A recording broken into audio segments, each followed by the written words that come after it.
Bonjour à tous, j'espère que vous allez bien. On se retrouve pour l'analyse de Hyperliquid. Aujourd'hui, c'est vous qui avez décidé dans les commentaires. Je vous rappelle que vous avez la possibilité de voter entre NIR et Trump. Le coin qui reviendra le plus en commentaire gagnera l'analyse. Et également, n'hésitez pas à me proposer d'autres altcoins que je pourrais analyser.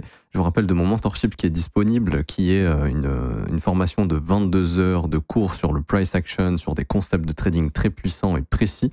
C'est le premier lien en commentaire épinglé. Pour l'obtenir, c'est gratuit, il n'y a absolument rien à payer.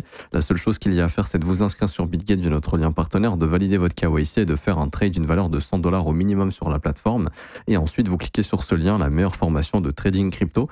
Vous cliquez sur obtenir gratuitement, vous mettez votre email, votre identifiant BitGate, vous cliquez sur recevoir gratuitement, vous recevez la première formation gratuite, qui est une formation que j'ai faite, qui est toujours d'actualité, qui est très intéressante. Et quelques heures plus tard, donc jusqu'à 24 heures après, vous recevrez cette fois-ci le mentorship dans votre boîte mail qui va vous former littéralement de A à Z, qui est actuellement ma formation la plus précise sur l'action de prix.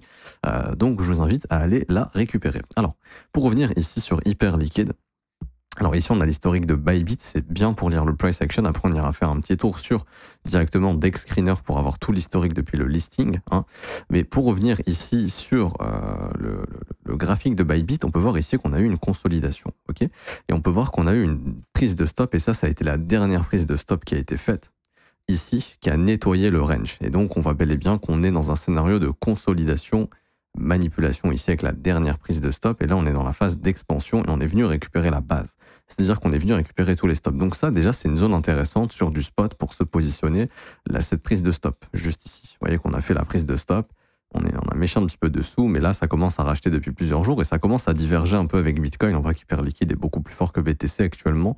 Si on compare les deux, vous voyez, hop, Bitcoin a fait un plus bas, Hyperliquid non. Donc ça, c'est des débuts de divergence qui sont intéressants. Par exemple, si Bitcoin fait un truc comme ça, Hyperliquid pourrait continuer de former la divergence jusqu'à ce que Bitcoin trouve son bottom, retrace au moins une partie du mouvement baissier. Et lui, Hyperliquid, sachant qu'il est plus fort, ça pourrait lui permettre très vite, pourquoi pas, de prendre le contre-pied. En tout cas, le point d'intérêt majeur a été atteint. On avait parlé de cette zone sous les 18 $, enfin sous les 19 $. Et on la voit bien ici, où justement on avait identifié surtout le gros fair value gap ici qu'on avait en échelle 3 jours. Et on se disait ça peut être une très bonne zone sur du spot. Vous voyez qu'on est venu dedans et là ça commence à racheter immédiatement. Alors ça c'est une zone intéressante sur du spot si vous avez des convictions dans Hyperliquid. Actuellement c'est l'un des plus gros business models qui tourne en crypto. Ce qui est bien derrière, c'est que eux, une partie des gains qui sont générés, ils réinvestissent dans Hype. Donc c'est ce qui fait en fait qu'il y a de la pression acheteuse constante. Et quand le marché est beaucoup volatile, il y a beaucoup de traders qui se positionnent sur les contrats dérivés et Hyperliquid gagne de l'argent via ces commissions-là. Donc là, en fait, c'est de se dire que Hyperliquid doit faire un paquet de pognon en ce moment parce qu'il y a beaucoup de gens qui se font liquider et il y a beaucoup de gens qui ouvrent des positions. Donc ça génère des frais de commission et ces frais de commission, ça leur génère des gains, des revenus, et ces revenus, ils les utilisent pour acheter le token derrière. Donc là, en fait, c'est de se dire que malgré la chute du marché, là, Hyperliquid gagne énormément d'argent et c'est probablement ça qui fait que le prix est en train d'être soutenu actuellement, puisque là, ils sont en train d'injecter justement ce qu'ils gagnent dans le token directement. Donc c'est bien d'avoir une société qui fait ça. Par exemple, en bourse, ça se fait beaucoup. Je prends souvent l'exemple d'Apple, mais par exemple, Apple a un excédent de cash flow, je sais pas moi, de 8 milliards sur l'année. Ils ont tout payé, le budget marketing, recherche, ils ont donné des dividendes, ils ont fait tout, mais il reste 8 milliards. Ce qu'ils peuvent faire, c'est lancer un plan de rachat de 8 milliards de dollars sur leurs propres actions, par exemple. Ils vont racheter des actions un peu à la hauteur de 8 milliards de dollars. Et c'est ce qui va faire monter le prix de l'action. Là, c'est pareil sur Hyperliquid, sauf que ça, c'est constant parce que c'est eux qui ont décidé de mettre ça en place. Du coup, c'est l'un des narratifs les plus puissants actuellement. Et aussi, Hyperliquid qui gagne des parts de marché parce que y a beaucoup de gens qui vont trader des exchanges centralisés aux exchanges décentralisés. La part de marché augmente depuis 2 ans maintenant. Alors, pas pour Hyperliquid, oui, mais surtout pour les exchanges décentralisés. Il y a de plus en plus de gens qui se tournent vers ce genre de solution, donc à long terme, c'est ce qui fait qu'il y a cette carte à jouer justement. Alors, au niveau du market cap, et là après encore une fois, c'est des risques à prendre, c'est-à-dire que est-ce que vous estimez que Hyperliquid c'est encore peu capitalisé et que ça peut aller chercher bien plus? Est-ce que ça sera le Solana du cycle précédent par exemple? Ça je n'en sais rien. Actuellement, on a 6,9 milliards de market cap. Pour certains, ce serait beaucoup. Pour certains, ce serait pas beaucoup. Personnellement, je pense que c'est fair price. C'est-à-dire que je trouve pas que c'est surévalué. Je trouve pas que c'est sous-valorisé non plus. Je pense que ça a beaucoup de potentiel. Ça peut aller chercher beaucoup plus haut en termes de capitalisation. Mais je me dirais pas, oh là là, c'est abusé, comment c'est surévalué. Par exemple, qu'est-ce qu'il y a au-dessus des 7 milliards? Suffit d'aller faire un tour d'ici. Mantra, je vois pas comment ça vaut plus de 7 milliards. Honnêtement, Polkadot, je vois même pas comment ça vaut 7 milliards encore. H-bar, bon, pareil, en termes de revenus, c'est que dalle, mais bon, je peux comprendre avec les ETF, pourquoi pas. Bon, Shiba, c'est même coin. Toncoin, je sais pas ce que ça fout là. Après, bon, je veux pas offenser des gens qui hold des coins, hein, mais pareil, un Cardano, je vois pas ce que ça fout à 23 milliards de market cap, par exemple. Enfin, si Cardano est fair price à 23 milliards, Hyperliquid devrait être beaucoup plus. Bien au-dessus des 23 milliards. Après, bon, bien sûr, il y a des trucs inexplicables dans le marché crypto. Il y a des super coins avec des super revenus qui performent pas. Il y a des coins de merde qui font aucun revenu comme Mantra et qui explosent. C'est le marché, c'est comme ça. Mais en tout cas, ça me paraît pas abusé. Après, si on compare par exemple avec un Coinbase, etc., Coinbase en bourse, ça vaut. Après, bon, c'est pas pareil, c'est société régulée en bourse, etc. Mais je crois que Hyperliquid, en termes de revenus, ça doit se taper avec Coinbase, je pense. Par exemple, Coinbase, ça vaut 54 milliards. Après, bon, c'est en bourse. C'est beaucoup plus accessible, etc. Mais ça vaut 54 milliards. Ça reste dans un coin de notre tête quand même. C'est de se dire que Hyperliquid a le potentiel de concurrencer. Alors, pas Coinbase, hein, bien sûr. Coinbase restera des années-lumière avec beaucoup plus d'utilisateurs, etc. Mais en termes de revenus générés, niveau d'income, c'est vrai que sur le long terme, je pense que Hyperliquid, ça va aller chercher peut-être plusieurs milliards annuels.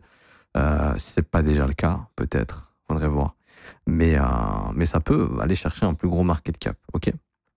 En fait, si par exemple vous faites Apple, quand vous prenez un Apple, après vous faites des ratios, rendement et combien ça vaut. Par exemple, Apple, c'est 96 milliards ici de bénéfices, ça vaut 3600 milliards. Donc le ratio, il est énorme, ok. Alors que Hyperliquid, le ratio est beaucoup plus petit. Après, bon, on peut pas comparer Apple et Hyperliquid, mais c'est pour vous donner un ordre d'idée. Plus le ratio est important, plus on va estimer que la société est survalorisée. Par exemple, je sais pas, si on regarde Tesla, là ça a bien chuté, on doit revenir sur des ratios qui sont intéressants. 935, 7 vis-à-vis de... Ouais, ça reste quand même assez élevé. Hein. Il y a quand même un gros ratio ici pour le moment sur Tesla.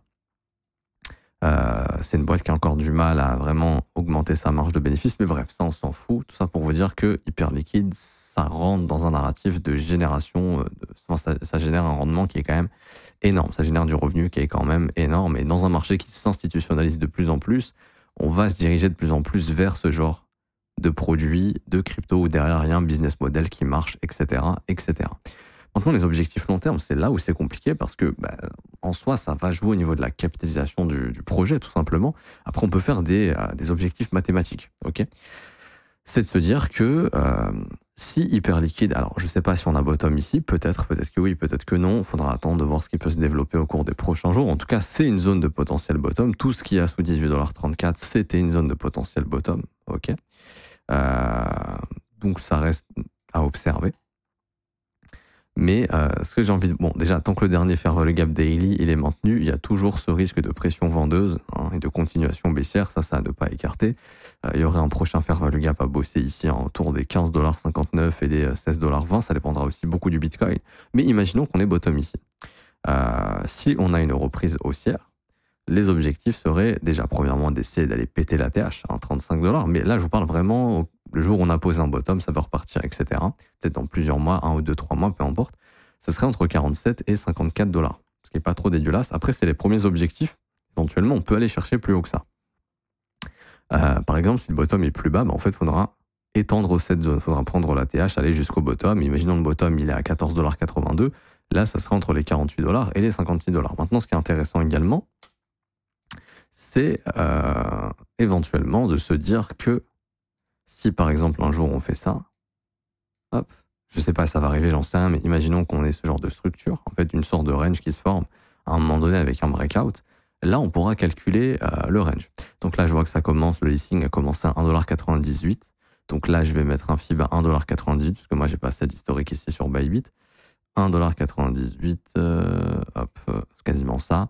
Et là, on peut aller chercher des zones d'extension si jamais ça finit par être un range. Alors, je dis pas que ça va pas retracer aussi bas de mon point de vue, bien évidemment, mais c'est simplement de se dire que si c'est un futur range, peu importe, donc le prix, imaginons, ok, qu'on fasse ça, ok, là, on pourra aller chercher des objectifs d'extension assez forts.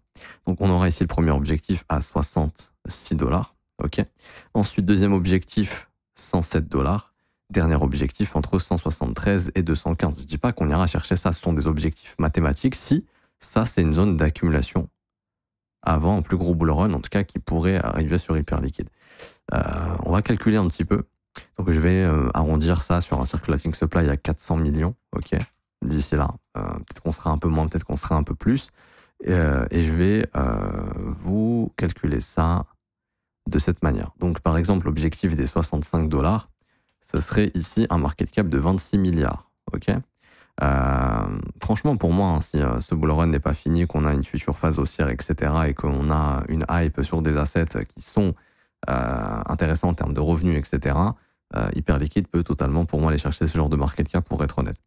Après, 400 millions fois 107, bon là, ça va donner à peu près dans les 40 milliards, un peu plus, 42,8 milliards. Hop, ce qui serait pas impossible, mais bon, pour l'instant, le flux reste baissier, donc on va pas spéculer sur ça tout de suite. Et ensuite, on aurait la zone des 173, 215, donc on va arrondir à 190, donc 400 millions fois 190, ça donnera un market cap de 76 milliards à peu près ici, ok. Encore une fois, chacun a ses objectifs. Encore une fois, on ne peut pas savoir jusqu'où ça peut aller. Par exemple, le BNB, alors qu'il y a une chain à part entière, etc., qui représente le token de Binance, BNB, c'est monté sur un market cap quand même assez élevé, autour des 115 milliards et avec un ATH à 116 milliards.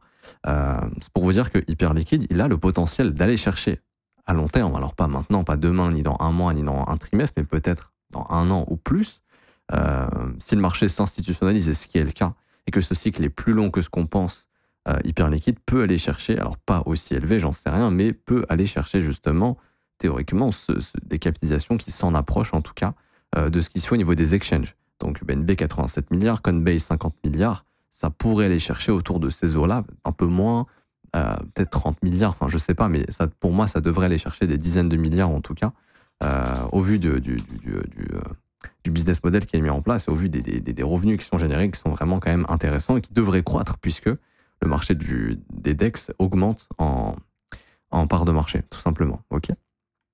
Donc voilà, c'est pas une vidéo sponsor Hyperliquid, hein, pour ceux qui peuvent demander. C'est juste que c'est dur de trouver sur le marché justement des assets qui vont générer des revenus assez importants. Et là, pour le coup, il y en a un et c'est plutôt encourageant. Après, il y a BGB aussi, token de BitGet par exemple. BitGet génère énormément de revenus et ils détiennent beaucoup de BGB. On l'a vu, hein, sur la montée, eux, ils vendent pas. Donc, dès qu'il y a de la demande, les prix explosent directement. C'est ce qui pourrait arriver sur Hyperliquid, c'est ce qui est arrivé au BNB. Enfin voilà, c'est un peu dans ce genre de registre ici. Surtout que derrière, ils rachètent des tokens. C'est ça qui est intéressant. C'est-à-dire que continuellement, il y aura de la demande sur le token avec les gains qui vont générer sur la plateforme. Et on parle pas genre de 100 000 $ par jour, c'est des millions de dollars tous les jours. Et donc ça fait de la pression vendeuse tous les jours de plusieurs millions de dollars, ce qui fait que, par exemple, la Hyperliquid réagit bien et mieux que d'autres assets. En tout cas, je m'arrête ici pour aujourd'hui. J'espère que ça vous aura plu. Si c'est le cas, n'hésitez pas à laisser un petit pouce bleu, vous abonner si ce n'est pas déjà fait, à mettre un petit commentaire. Également, je vous rappelle en commentaire épinglé, le copy trading, nos stratégies rentables, plus 7R la semaine dernière sur SPT. Enfin, il y a 2 semaines et la semaine dernière, j'ai pas encore les résultats définitifs, mais on a fait plus de 6R la semaine dernière. Donc, ça fait 13R en 2 semaines, ce qui est excellent et ce qui est exceptionnel, surtout pendant la phase de marché baissière où les algos, eux, shortent le marché justement parce qu'ils ont des opportunités de le faire. Pour ceux qui veulent nous rejoindre, c'est 100% gratuit. Premier lien en commentaire épinglé. Ça vous ramène sur cette petite page ici. Vous vous inscrivez sur BitGet via notre lien partenaire. Vous cliquez ici sur rejoindre copy trading. Vous mettez votre prénom, email identifiant BitGet, vous cliquez sur rejoindre et ensuite vous avez juste à regarder ces 4 vidéos, configurer le copy trading 1, 2, 3, 4. Et par exemple, si vous voulez aller sur les stratégies SPT, dans la plateforme de copy trading, vous verrez, il y a une catégorie stratégie SPT, vous pourrez cocher ces stratégies et ça s'exécutera sur votre compte automatiquement. Et pour ceux qui veulent rejoindre mon école et se former à mes côtés du lundi au vendredi, à mes côtés tous les jours, tous les matins, que je vous donne mes insights, les assets que je surveille, mes plans, parce que là j'ai pas mal de plans, BTC, ETH, Solana, etc., avec des zones bien précises, j'explique tout ça aux élèves. Vous pouvez nous rejoindre, c'est le seul abonnement qui est payant, c'est 49 € par mois, c'est sans engagement. Vous avez aussi les offres 3, 6 et 12 mois, et vous aurez également accès à la formation de l'école qui est la plus complète, 19 heures de cours vidéo, 8 modules qui vous forment de A à Z, les modules qui sont juste ici. En tout cas, vous êtes les bienvenus. Vous avez également les témoignages des membres. Si vous souhaitez en savoir un petit peu plus, avoir des retours d'expérience, en tout cas, vous êtes les bienvenus. Je m'arrête ici, on se retrouve très bientôt. Ciao, ciao.